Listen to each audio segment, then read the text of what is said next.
Hello and welcome to tonight's UFL playoff action, where your Dayton Triangles are going to go on the road to take on the #1 seed in the UFL playoffs, the St. Louis Battlehawks. As we get ready to get things going here, the winner gets to go to the conference championship games, and we should have a very exciting one. The exciting Dayton Triangles taking on the 14-3 St. Louis and Battlehawks. It should be a fun one, so make sure you go ahead and do a couple of things for me. Make sure you go ahead, smack that like button, and then also hit that subscribe button as well if you do happen to be brand new to the channel. And with that being said, the wait is officially over. And let's go play some playoff football, as Dayton's going to defer to the second half, so St. Louis will start. And with that being said, welcome to UFL football, as kickoff is officially underway. The St. Louis Battlehawks are going to go ahead and get things rolling here, as the Battlehawks will take the first possession of this battle. So the St. Louis Battlehawks trot out onto the field for their very first drive of the game, as Gregory Sanders lines up under center, is going to throw over the middle, and he's going to throw a completion right away. Good for a gain of 20 yards, and you can already tell in the looks in their eyes that this St. Louis Battlehawks team, they're ready to come out here and go play. So let's see if our team can respond. We got them to a 3rd and 12. We try to send pressure, and it looks like we're going to have an inaccurate throw by Gregory Sanders. So a good start to the drive, but does not lead to anywhere, though. So that means we will have this St. Louis team. We actually forced them to punt the ball away, so you love to see that. However, we end up going 3 and out on our first possession of the game, so it won't take too long before we end up seeing the St. Louis team out on the field yet again. But Peter Townsend is there to make a deflection. 2nd and 10 coming up, as they'll throw over to the left-hand side, and this has got big play potential written all over it. Oh my goodness, that was a big-time play for Gonzalez, and St. Louis is going to have their first red zone opportunity of this ball game. So 1st and 10 now from the 15-yard line, as Gregory Sanders is going to try to scramble to the outside, but Kirksey is going to be able to get to this quarterback, and that's going to give us a lot more breathing room for us to work with, as now it's going to be 2nd and 20 now. Sanders with a little bit more time fires over to the left-hand side, and it's going to be caught for a huge play, as Gonzalez is able to go ahead and pick up yet another first down. We're now looking at 1st and goal all the way from the 1-yard line, and it's going to be punched in on the very next play as Corey Matthews finds the end zone. It's a touchdown for the Battlehawks. So the Battlehawks find themselves up 7-0 as our offense comes out onto the field again. We did go 3 and out last time out, but this is going to be our first down of the game. Paul Lashley getting his 2nd carry of the game, and it's going to pick up a huge chunk of yards there. So maybe that will help get our offense going here, as we got 1st and 10. Looking over the middle, as we'll find one of our backup tight ends. That's Hudson, able to make a play on the ball there. So we'll pick up yet another first down, as 1st and 10 from the 47-yard line. We'll dump it off to Hudson again, and Hudson is going to pick up some good yards for us there once more, as we pick up a gain of 8. As now Collar's going to go ahead and run it up the middle for Paul Lashley, as Paul Lashley does convert on the 3rd and short, and continuing to move the sticks. It's going to be the kind of offensive approach that we're going to have. Might not be as much on the big plays, but we do have to be patient, as DJ Porter is going to again move the sticks for the Dayton Triangles. Good for a first down.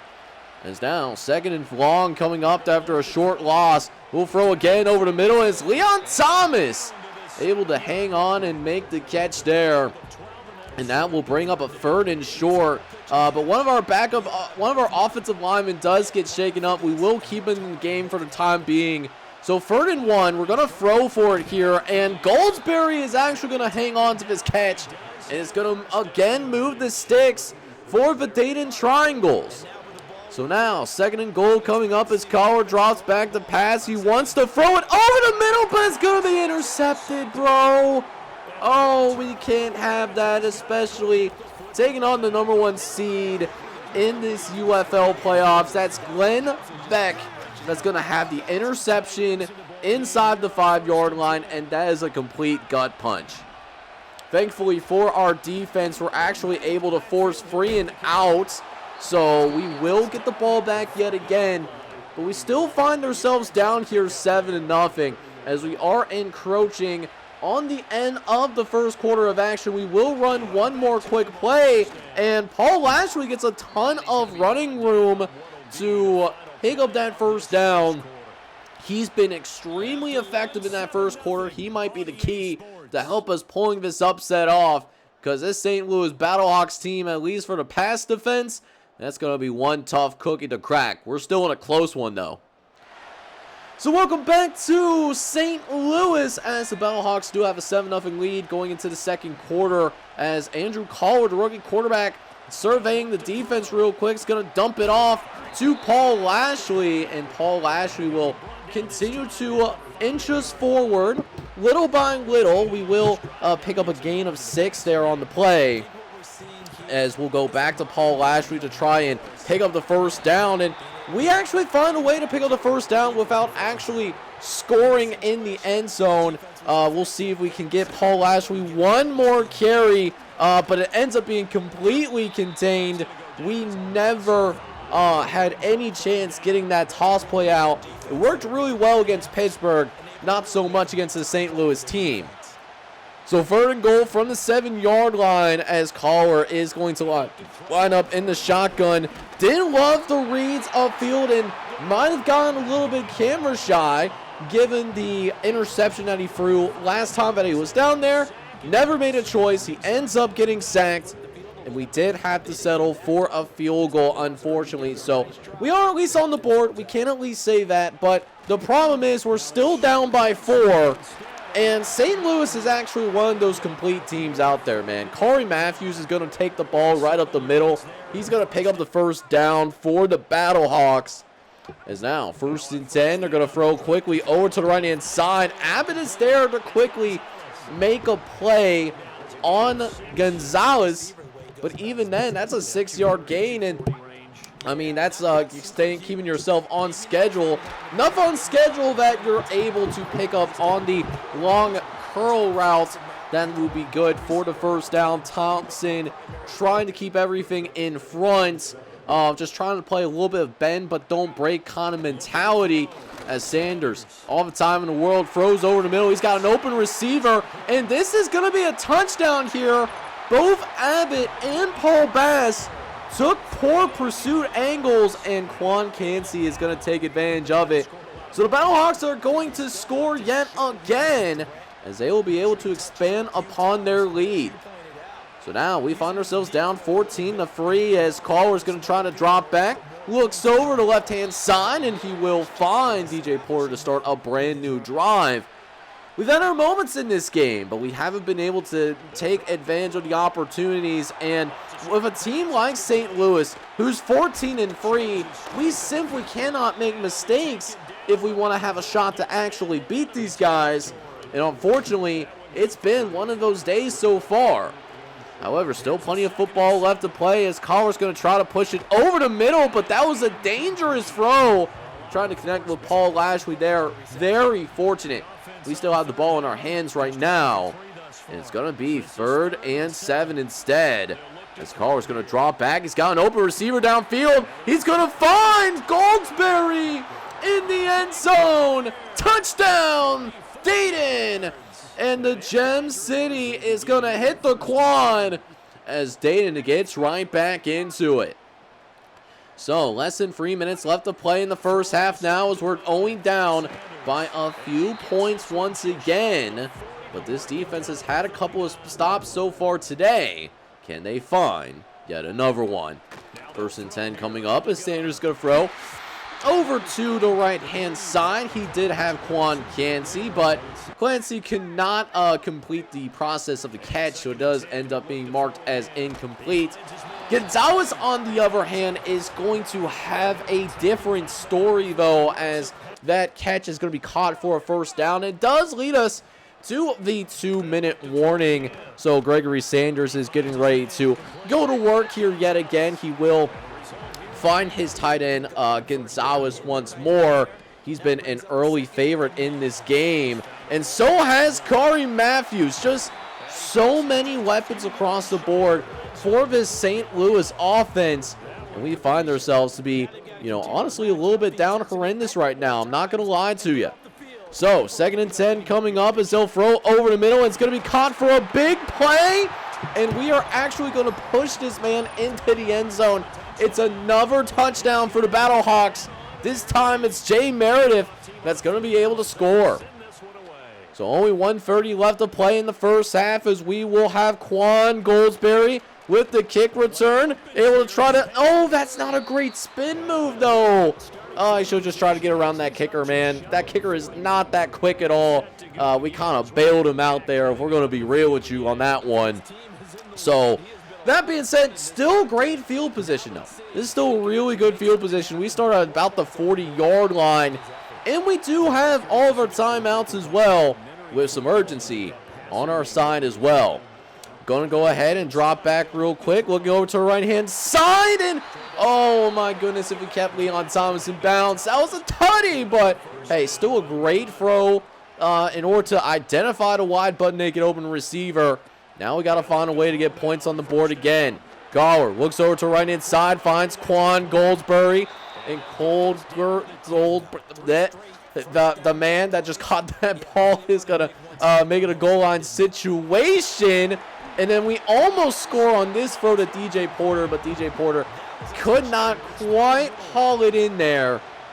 So now it's going to be 3rd and goal with about 15 seconds left. Do have both of our timeouts, as Carter's going to throw over the middle, and Goldsberry cannot haul that one in. Would have been tough for him to score even if he caught it, but, that's just the thing. The mental mistakes have been a thing for us in this 1st half. But with that being said, boys, we are certainly still in it. We are in a dogfight against the #1 team in the UFL playoffs, as the winner of this game will take on the winner of DC and the Vegas Vipers. So with that being said, let's go ahead and get this 2nd half started already. We will start with the ball to begin the 2nd half. And how about Collar throwing on the run and finding Leon Thomas? Oh my goodness, how about that rookie quarterback keeping the eyes downfield, was looking to see who was still open, and sure enough, able to make something shake. But is there going to be a little bit of trouble in paradise, though, as we try to get a short run in with Paul Lashley, but there is holding by Seth Knowles, one of the better offensive linemen on this team, and that's not going to be the only offensive penalty that we are going to have to deal with, because not even next play, we get another holding penalty, and it's on the same guy. Seth Knowles gets caught for 2 holding penalties in the same drive, dude. Like, we cannot be serious right now.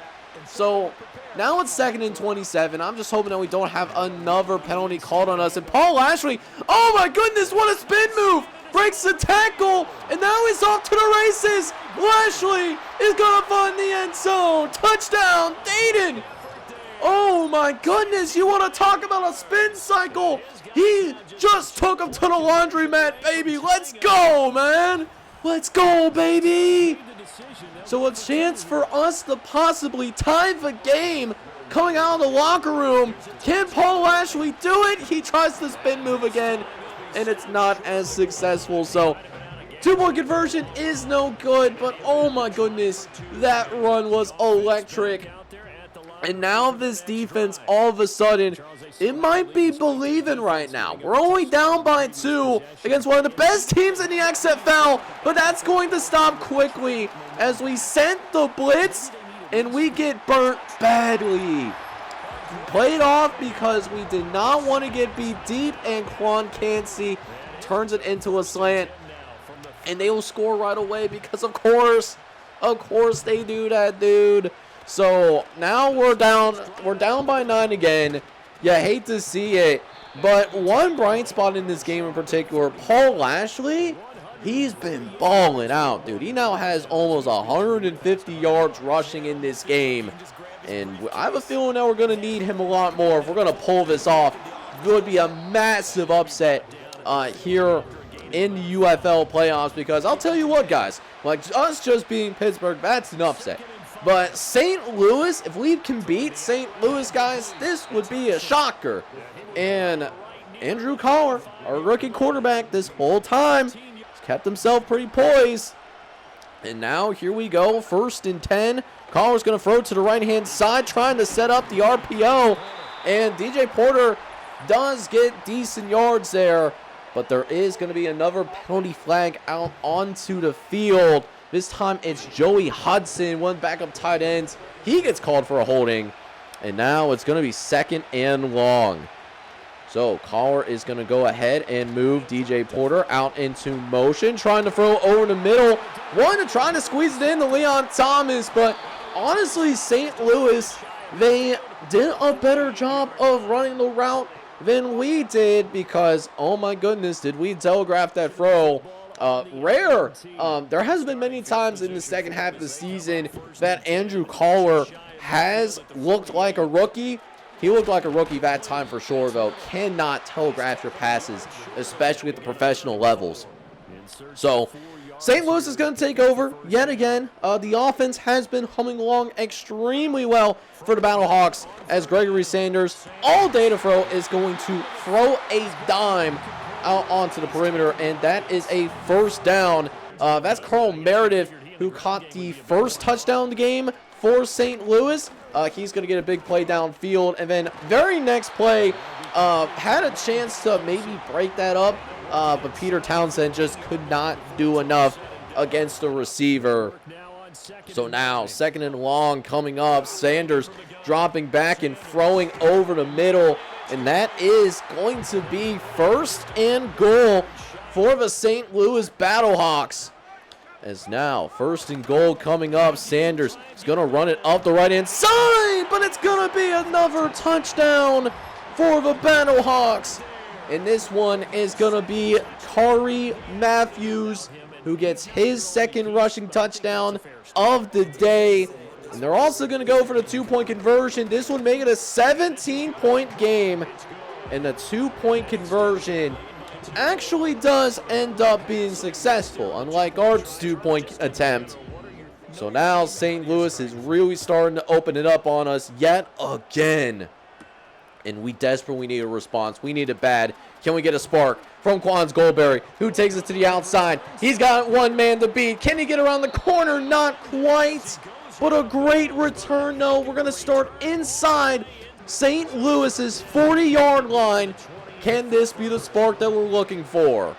So now Collar's going to go ahead and throw it out to the right-hand side. He gets it to Spears, our backup tailback. We haven't really called his name much this year outside of special teams, but giving Paul Lashley a little bit of a break. As now we'll throw over to the left-hand side, but that's going to be intercepted. Oh, man, Paul Lashley, he's not having his best day today. He don't have the fastball like he normally does. And, you know, unfortunately for us, like, the margin of error is so small. You know, we can't have any of our key players, you know, just not be able to perform at the highest level like this. And unfortunately, that's what's happening to our rookie quarterback. That's a big reason why we're down by right now. And unfortunately, guys, we might be having our final quarter of the season soon. And the 3rd quarter, we're down 36-19, and we need a miracle if we want to make a comeback. So with that being said, let's see if we can finish this season with a bang. Let's see if we can. If we go down, I hope that our guys can at least come down fighting. But this is trouble down the sideline, and this is going to be taken for another touchdown, at least on the surface. But there's a penalty flag out on the field. We'll check it out. It's going to be holding on Quan Clancy, and that is going to give our defense some life. So they'll still give the Battlehawks the first down, but at the very least, the drive will continue, and it will at least take those points off the scoreboard yet again. So, 1st and 10 coming up as they'll go ahead and run the ball again with Corey Matthews. They don't have to pass the ball nearly as much as what they have done earlier in the game because, well, they're up by 17 in the 4th quarter. They don't have to. They know that the clock is on their side, and it seems like our defense is starting to fall apart a little bit, unfortunately, but this play could have definitely changed the game. We need that play to be made, and unfortunately, we don't get it. Paul Bass drops that one, so now it's still 3rd and 9, still a good play, just we needed a great play, and Peter Townsend does at least put together yet another good play. So we will force 4th down, we will force the field goal attempt, and while St. Louis will make the field goal, we are at least finding ways to try to slow down this Battlehawks team. It just don't know if that's going to be enough to make this comeback happen. We need a lot of help. So we'll see if we can get some help on our next drive as we'll throw over the middle to Quan Goldsberry, as Goldsberry is going to move this ball to about midfield. And one thing that I will say about Andrew Collar, listen, you know, he threw 3 interceptions today. He's been down horrendous, but what I will say is that this kid certainly has not lost the confidence, and we'll see if he can have some here. A 2nd and 10, wants to throw it to the left-hand side, but that was another dangerous throw here, well covered by the Battlehawks secondary, and now it's going to be 3rd and 10. Going to try to see if we can get open on these curl flat concepts, as it looks like we will have one-on-one. Throwing to the right-hand side. And DJ Porter is going to be successfully able to find the sticks. 1st down for the Dayton Triangles, as we'll now go ahead and hand it off to Paul Lashley here. You know, Battlehawks are expecting us to pass the ball, but that being said, I don't want to abandon the run. The run has been really good for us today. It's just a lot of the other stuff around that the running game just has not lived up to those standards and expectations. We have been playing complimentary football for sure. But 3rd and short coming up, we have a chance to move the sticks. We'll try to throw over the middle. And man, we want to get that ball out to Andrew Hudson. But if that pass was not deflected, or, you know, we got to throw out of pressure, that could have been a dangerous throw too. So 4th and 3, we are going to go for it here, obviously. We got nothing left to lose, and Paul Lashley does break a tackle up at the line of scrimmage. Not only picks up a 1st down, but picks up some more yards for us as well. As now, 1st and 10 coming up from the 11. Glauer looks to the right, left-hand side, is going to fire to the end zone. Touchdown, Dayton! But is it going to hold up, though? Is this touchdown going to hold up? And based off of what I'm seeing, it might not actually be, because they are calling holding against our squad, as Rashad Belton is going to force this touchdown to be called back. So now it's 1st and 20 from the 21-yard line. So basically think of it as 1st and goal, but Hudson on the other hand is going to give us many of those yards back, and while it's not a touchdown, this 2nd down is a whole lot easier than trying to punch it in from the like the 20-yard line. And even though we didn't complete that next pass, at least we'll have 3rd and 2. So 3rd and short coming up as Caller lines up in the shotgun, looks around for a split second. It's just going to split the defenders, and Andrew Caller is going to find the end zone. Touchdown Triangles. We'll get at least another score up on the board, but at this point in the game, we're going to have to be a little bit more on the desperate side of things, as we need a little bit of help on our special teams. And, you know, things got real interesting trying to get that special teams. But even though St. Louis did recover, there is a penalty on the field. It's called against our squad again. This time it's Daryl Upshaw who touched the ball before it got past the line that you can start touching it, like if you're the other team. I don't know what the exact terminology is.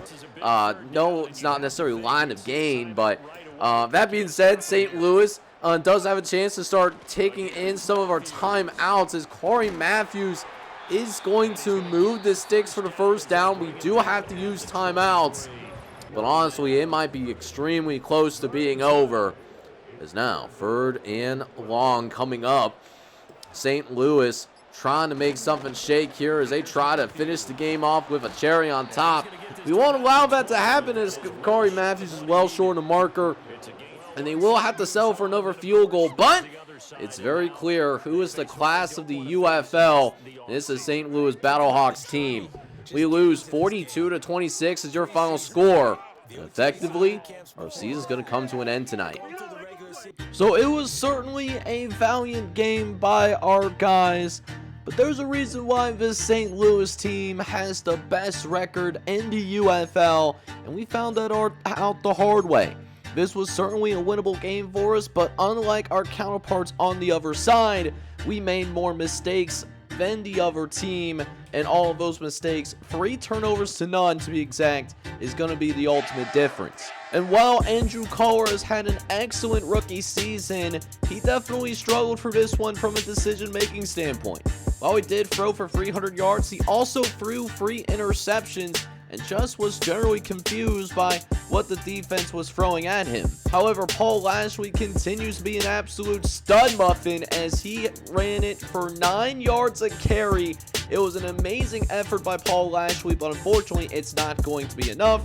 Andrew Carr was also able to find the end zone himself. In the receiving game, Quan Goldsberry did end up with over 100 yards receiving. He stepped up for us yet again. He had like 115 yards total on the day. Leon Thomas had a solid game, as did Joey Hudson, but not really like too much variety in terms of our receiving game, though. Defensively, we struggled yet again, and that's something that we have to be better at in the offseason, as Dorian Kirksey did lead the way with 11 total tackles, and Shelbert Abbott was not too far behind with 9 tackles, but just don't have a lot of stars outside of Paul Townsend, and that's something that we also need to work on in the offseason. Dorian Kirksey and Cameron Spencer were able to get sacks, but beyond that, we really couldn't do anything with our defense. It was a rough one for our boys. So that's going to take us here into the end of season number 1. It's been a fun season. It's been an extraordinarily fun season. I've been enjoying it. But next episode, we will have the off season as we try to make those adjustments so that we can go from being a team that's simply happy to be in the playoffs to now, what can we do next in order to make ourselves a serious contender to win a championship? I think we got some pieces in place, but we still got to go ahead and figure things out. With that being said, this is John J. Gaming on the mic signing off. But if you enjoyed this playoff action here in the UFL, need you guys to go ahead and do a couple of things for me. Hit that like button, and then also hit that subscribe button as well if you do have to be brand new to the channel. This is John J. Gaming on the mic signing off, but hope you guys are all out there having a good one. Take care, everybody.